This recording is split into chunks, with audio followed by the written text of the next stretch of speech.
is good, yo? It's your boy Ty back here with another video, and in this video today, guys, we're going to be going over and talking about the top 10 small forwards right now as it stands in NBA 2K23 MyTEAM. Now, before we go any further into it, gotta give some honorable mention shout outs to some guys that were close to making the list.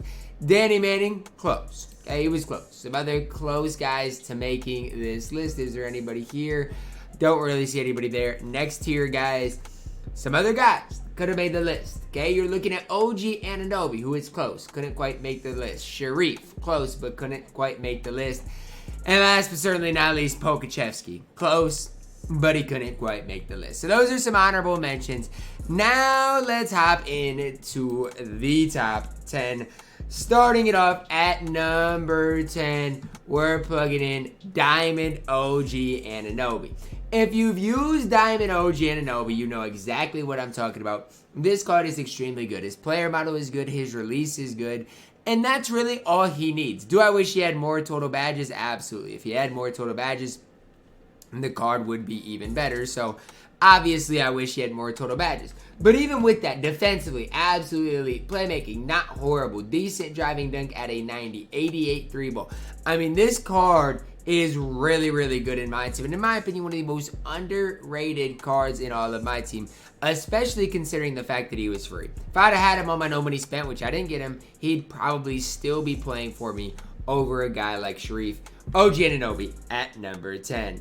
At number 9, we're going to plug in Diamond Fire Rudy. Now, here's the thing about Rudy. His defense leaves a little bit to be desired. No challenger glove interceptor, no anchor, no brick wall. It does leave a little bit to be desired. Now, with that being said, does that mean he's bad? No, because his stats are still really good. He's got a 95 driving dunk, good standing dunk, good 3-ball. His release is fine. I mean, he does do a lot for you. I just don't think I'm in love with Rudy in my team. And that's not me slandering the card. I just think there are better options at this stage. Still going to have a great player model, player build. Still great stat-wise. It's really his badges more than anything for me, especially defensively, that just leave too much to be desired. Plus, he doesn't even come with Unpluckable. Can't get Limitless. Again, the card far from perfect. Definitely a letdown for what people were expecting out of him. At number 8, Pink Diamond Jason Tatum. It's crazy that a Jason Tatum that came out in September is still top 8 on this list. Now, do I think that eventually Jason Tatum is going to become outdated? I mean, maybe. But if you're looking at that small forward position, it's going to be hard because he can get nearly every badge in the game outside of Anchor and Limitless. Yes, the Limitless does hurt him. All I'm going to say is this. The moment we see Galaxy Opal Jason Tatum in my team, he's going to be extremely good. Because I'm not even saying his release is, that quick or that cheesy, but it's super easy to time. Talk about a guy that's going to green more lightlies than nearly anybody else. Jason Tatum's your guy. I know a lot of people are going to be like, what, Ty? Jason Tatum's still at number 8? Yes, he is still that good in my team. And anytime I come up against Jason Tatum, I'm going to be fearful of him greening lightlies. It's that simple. At number 7, Pink Diamond Kawhi. Now, I've said it before, and I'll say it again. Kawhi, JT, it's really preference-based. I think they're pretty similar on the same playing field. Kawhi going to be way better defensively with Challenger, Clamps, and Menace, as well as his release is solid in his own right. Now, it's weird because Kawhi's got Silver Limitless, and Jason Tatum has no Limitless. Now, how does that make sense? I don't necessarily know if I can even give you the answer to that. All I can say is it is what it is, right? Kawhi, Silver Limitless, JT, no Limitless. But JT's got a better release in my opinion, although I do like Kawhi's. Defensively, Kawhi's going to hold it down better. It's really preference-based between Jason Tatum and Kawhi Leonard. It's whoever you're going to like more. And again, when you compare the cards, they're super, super close in my team. Compare them. It's a few stats here and a few stats there. But overall, the cards are really similar in my team. Look at this. Plus 57, but look where they're at. A lot of them are rebounding. So, I think, wherever Tatum is, Kawhi's got to be. Kawhi at number 7, Tatum at number 8. At number 6, we're plugging in Pink Diamond Kevin Durant.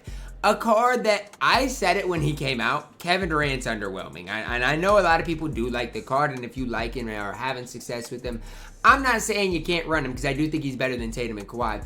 I just think the card's far from perfect. And one thing I'm going to say while I'm here, I don't love the small forward position. I think the small forward position is pretty weak in general. KD, good height. I just don't like his release. I don't like his drifter. And that's really why I can't be any higher on him. Defensively, he actually impressed me. Like, when you look at his defensive stats, they're pretty impressive through and through. I mean, they really are. Obviously, defensive badges, they're not great. They leave just that little bit to be desired. But stat-wise, I mean, he's solid enough in my team that it's really hard to hate on KD. I just personally don't love his fade, don't love his release. That's why I can't be any higher on the card. Coming in at number 5, though, a card I personally like more than KD, Pink Diamond Gordon Hayward. Now, stat-wise, defensively might not be as good. Height-wise, not as good.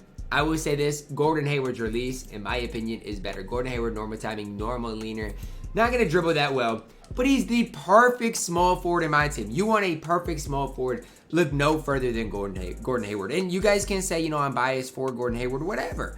I'll be biased for Gordon Hayward if that's what you want to call me. The card is really, really good. Maybe one of the most underrated trophy case options in general. Now, if you're wondering where James Worthy is, he's probably going to be on that power forward list, so just kind of stay tuned for that. But James Worthy, maybe, is he the only trophy case, the only Pink Diamond trophy case player I do have on here?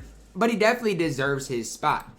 At number 4, we're plugging in Galaxy Opal Paul George. Now, Paul George, you guys might think, okay, he should be higher. I hate Paul George. I hate it. Let me ask you guys this. In the nicest way possible, tell me what Paul George does on the court over the guy I have at number 3, who you guys are going to see, okay? Yes, okay. Hall of Fame Limitless. That's the one thing Paul George has got. But his release is not good. Like, it's not a good release. And you can love his player model, but his wingspan is mid. I don't see it with Paul George. And when I play against Paul George, it seems like the card never really does much against me. So, I mean, call me biased against the card, whatever you want. Somebody's going to have to cook me with Paul George for me to be higher on the card. It's just that simple. Because until somebody cooks me and shows me what Paul George can do, this card has my heart. Pink Diamond Braun, he'll have my heart until he can't have my heart anymore. Why? All I'm going to tell you guys is look at the shot IQ, look at the intangibles. There's a reason he's a Pink Diamond, and it's not because of his stats. His stats are that of dang near a dark matter.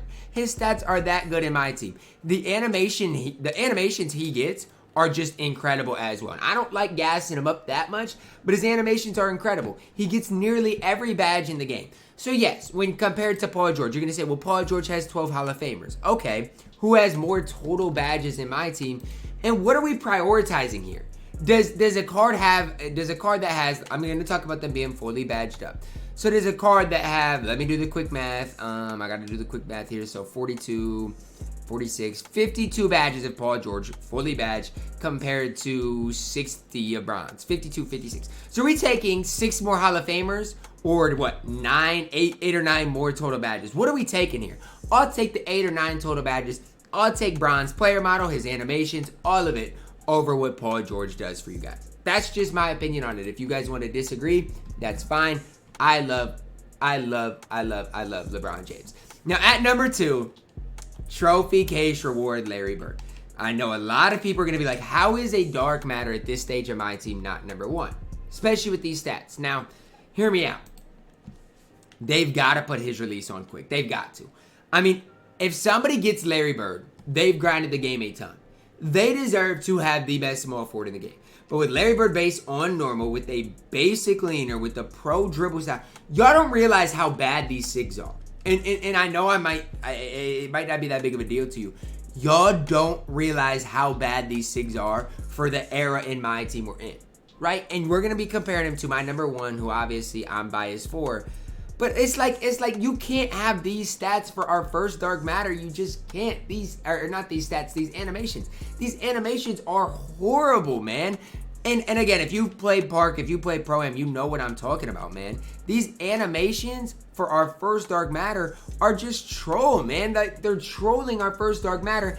Granted, his dunk packages are horrible too. He's got an 80 driving dunk. His defensive stats are nearly perfect. His badges are great. But I'm sorry, until you upgrade his SIGs, I simply cannot put him over Tim Thomas. I can't. Now, stat-wise, yes, Larry Bird is way better statistically than Tim Thomas.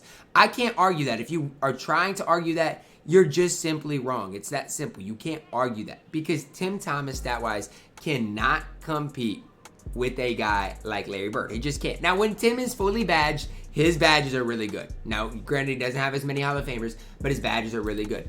But look at his animations. LaMelo base on quick. Normal leaner. MJ dribble style. Francis Siza. Just way better and way more complete than Larry Bird.